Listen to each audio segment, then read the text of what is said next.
இந்த எலுமிச்சம்பழத்துக்குள்ளே ஒரு ஆத்மா இருக்கிறதுனால இந்த ரூமில் இருக்கிற ஒருத்தவன் கைப்படாமல் அந்த எலுமிச்சம்பழத்தை ஒரு கண்ணாடி பாட்டிலுக்குள்ளே போட்டு எடுத்துகிட்டு போய் ரொம்ப தூரமாக போய் உயரமான மலையிலேருந்து தூக்கி போடுறான். அது போட்ட வேகத்தில் அந்த கண்ணாடி பாட்டில் உடஞ்சி எலுமிச்சம்பழம் வெளியே வந்துடுது.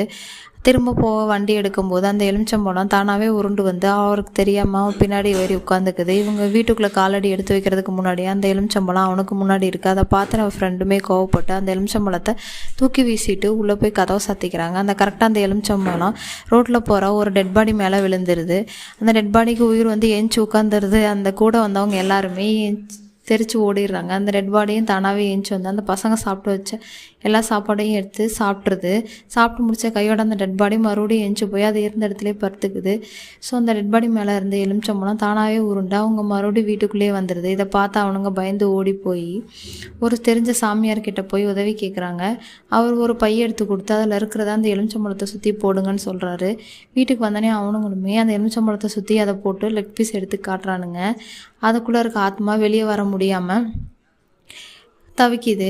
இதை பார்த்து அவனுங்களும் ரொம்ப சந்தோஷமாக ஆட ஆரம்பிச்சிடுறானுங்க. இப்படி இருக்க ஒரு நாள் அவனுக்கு ரூமுக்கு வந்தால் புதுசாக ஒருத்த அவனுக்கு இல்லாத நேரமாக பார்த்து அந்த எலுமிச்சம்பழத்தை கட் பண்ணி ஜூஸ் போட்டு குடிச்சிடுறானுங்க. இதனால் அந்த எலுமிச்சம்பழத்துக்குள்ளே இருக்கிற ஆத்மா அவனு உடம்புக்குள்ளே டெய்லியுமே அவனுங்க ரூமுக்கு சமைச்சு வச்ச சாப்பாட்டை எல்லாத்தையுமே அதுவே ஒரே ஆளாக எடுத்து காலி பண்ணிடுது.